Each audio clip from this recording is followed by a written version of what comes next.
The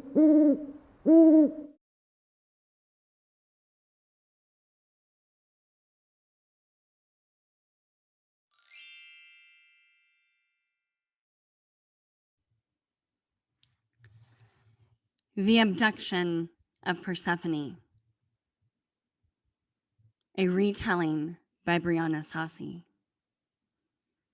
Once there was dancing, as she of the gorgeous ankles and low-slung girdle moved and frolicked through the fields of crocus and narcissus and hyacinth. Once there was dancing, as she dipped and weaved and the entire meadow came alive under her feet. She bent her head low to the ground, listening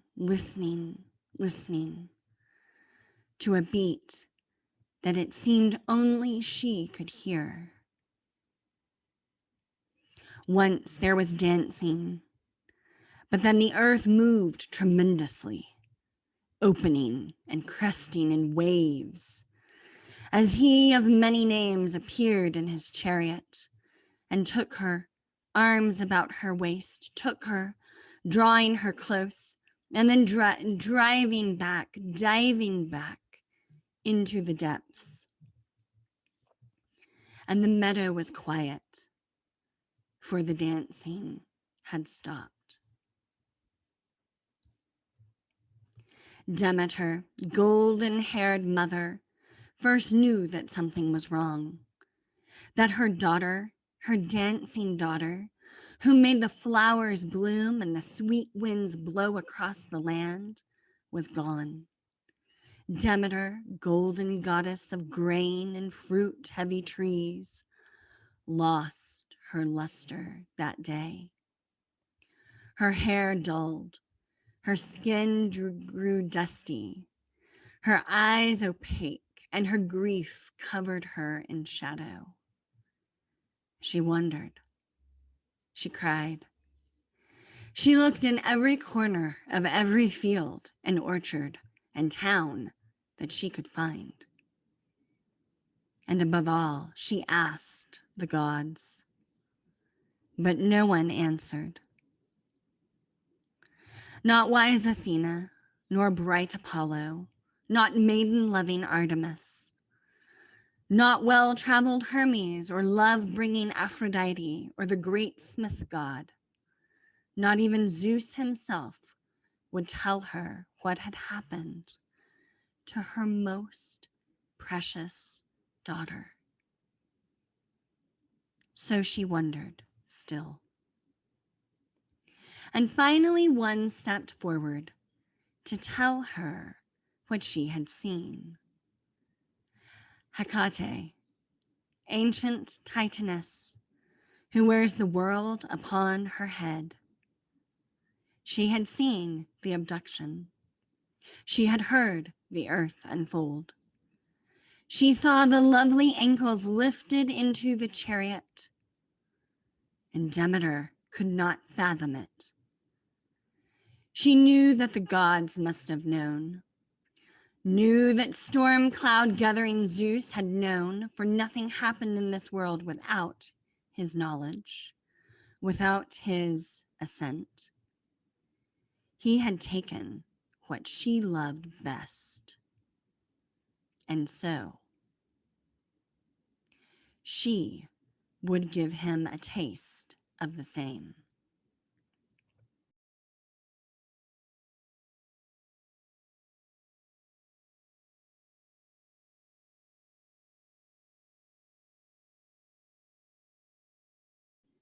The sun became mean in its heat and brightness. The rains stopped. Crops died. Fruit withered on the vine. Babes died in their mothers' wombs before ever tasting the sweet breath of life. People began to mourn the loss, the loss, the loss. And the earth felt the grief so keenly. Heavy, heavy, heavy. The earth could not bear it. And so came Hecate with the torch she is known to carry. She touched Demeter on the sleeve and felt the mother's grief and saw that there was no end. And so she called on Hermes, swift-winged messenger, who had the unique ability to travel between all worlds. Demeter was dying. The earth was dying. The people were dying. The disorder had to be set right. They had to go and get her back. They needed to call back spring from eternal winter. And so arm in arm, Hecate and Hermes and Demeter found their own way down into the realm of the dead where life waited. He of the many names, dread Hades, who all believed had no love, had in fact too much. For he had seen her, Persephone, and known she was his own true heart's joy.